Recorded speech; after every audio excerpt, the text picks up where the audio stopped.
What if the thing that's exhausting you isn't your job, your goals, or your circumstances? What if it's your own mind? Not because you're thinking too little, because you're thinking too much. You replay conversations that ended days ago. You imagine future problems that haven't happened. You analyze every decision from 10 different angles. And somehow, despite all that thinking, you feel less certain, not more. That's the strange thing about overthinking. It disguises itself as problem solving. It feels productive, responsible, even intelligent. But beneath the surface, something else is happening. While you're trying to prevent mistakes, opportunities are passing by. While you're searching for certainty, life keeps moving. And the cost of that isn't always obvious. In fact, the biggest price overthinkers pay is rarely stress. It's something much deeper, something most people don't realize until years later. Most people think overthinking is simply thinking too much, but that's not really what's happening. Overthinking is thinking without resolution. It's the mental equivalent of running on a treadmill. Lots of effort, very little movement. Imagine you're considering applying for a new job. A normal thought process might sound like this. This looks interesting. I'll apply and see what happens. An overthinker's mind sounds different. What if I'm not qualified enough? What if I get rejected? What if I get the job and hate it? What if another opportunity appears later? What if this changes my entire career path? One decision becomes 50 decisions.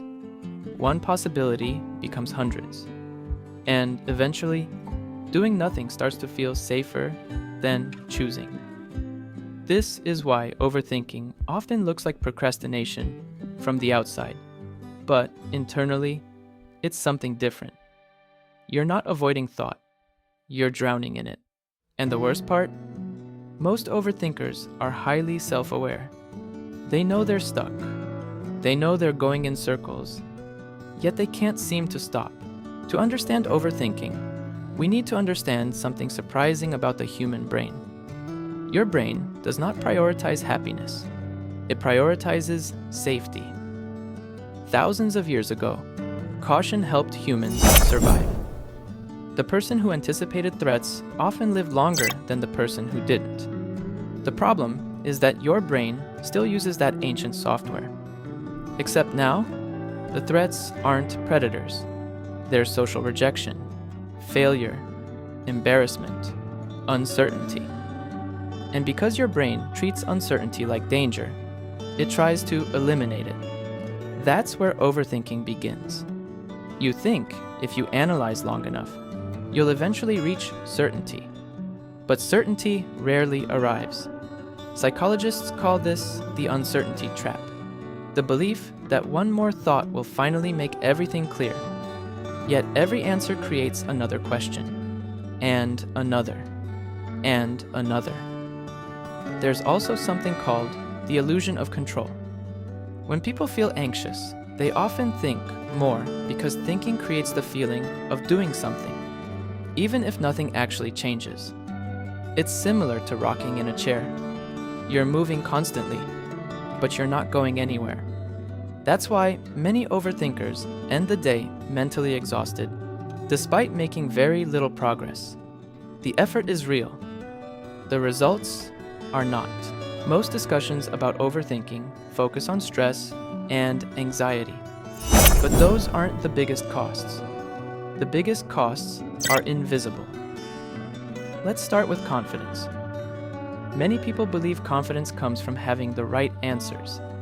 In reality, confidence comes from experience. You become confident by taking action and discovering that you can handle the outcome. But overthinking interrupts that process. Instead of gaining experience, you keep gathering theories. And theories don't build confidence. Evidence does. There's another cost that's even more painful. Lost opportunities, not dramatic failures, quiet opportunities. The conversation you never started, the project you never launched, the skill you never learned, the relationship you never pursued, the application you never submitted. Years later, these moments rarely disappear. They become mental ghosts, questions without answers. What would have happened if I had tried? Many people assume regret comes from making bad decisions. Behavioral research suggests something different. Over time, people often regret inaction more than action. The mistakes fade. The unexplored possibilities remain. And then there's identity. This is the cost almost nobody talks about. Every time you repeatedly tell yourself, "I'm not ready. I need more information. I'll start later." Your brain starts building a story about who you are, someone who hesitates, someone who waits, someone who thinks instead of acts. Eventually, overthinking stops being a habit. It becomes part of your identity, and that's when it becomes truly dangerous. So, how do you escape? The answer is not to stop thinking. That would be impossible. And honestly, thinking isn't the problem. The relationship you have with thinking is the problem. Most overthinkers treat thoughts as instructions. Every thought feels important. Every concern feels urgent. Every possibility feels relevant. But here's a powerful realization. Just because your mind produces a thought doesn't mean that thought deserves your attention. Imagine sitting beside a busy highway. Cars pass constantly. You don't chase every vehicle.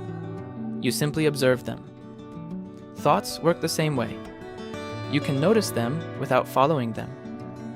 Psychologists often call this cognitive diffusion, the ability to separate yourself from your thoughts instead of becoming trapped inside them. A thought isn't a fact, it's a mental event. That distinction changes everything. Here's another shift. Replace certainty with evidence. Instead of asking, "Am I making the right decision?" ask, "What evidence can I gather through action?" Let's say you're considering starting a business. Your mind might generate endless questions.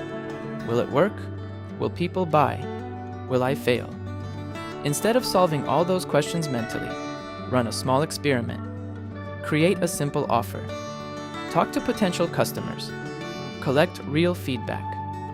Action turns uncertainty into information. Overthinking turns uncertainty into speculation. One creates clarity. The other creates confusion. Here's a simple exercise you can use today. Take out a piece of paper.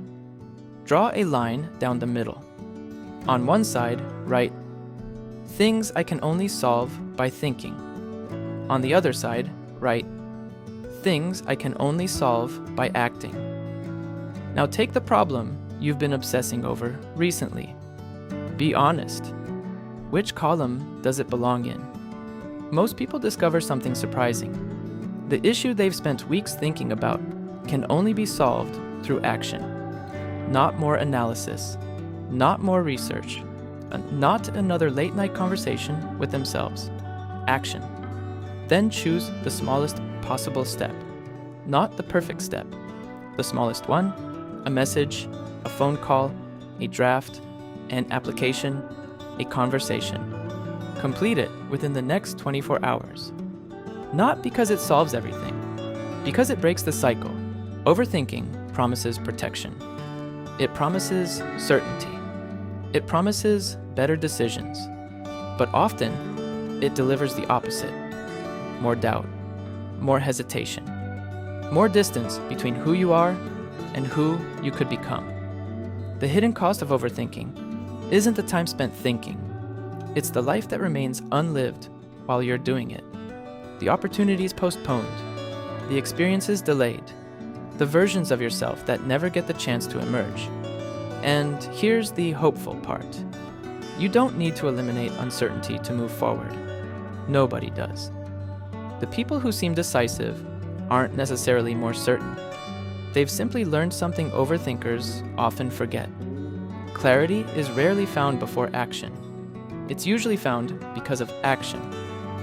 So, before this day ends, take one step you've been postponing. One small step. Not because you're finally certain, but because waiting for certainty may be the very thing that's been holding you back. And remember this, a mind can imagine 1,000 futures, but only action gets to discover which one becomes real. So, friends, your time matters, your mind matters. Keep choosing growth. If this story moved you, a like or comment means a lot. And if you are new here, welcome to Mind Tribe. Subscribe and stay inspired.